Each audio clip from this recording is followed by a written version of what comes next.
ጭንቀት ውስጥ ከሆናችሁ እንዲህ ብላችሁ ጸልዩ። እናታችን ማርያም ሆይ ሰላም ላንቺ ይሁን እያል እንሰግድልሻለን፣ እንማልድሻለን።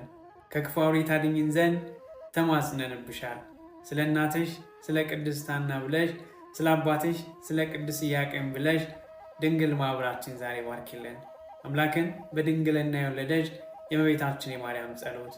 ማርያምን ማለች፣ ነፍሴ እግዚአብሔርን ታላቅ ታደርገዋለች፣ መንፈሴ በመድኃኒቴ በእግዚአብሔር ደስ ይላታል፣ የባሪያይቱን መዋረድ አይቷልና። እነሆ ከዛሬ ጀምሮ ትውልድ ሁሉ ያመሰግኑኛል። እርሱም ብርቱ የሚሆን ታላቅ ሥራን ያደርጓልና። ስሙም ቅዱስ ነው።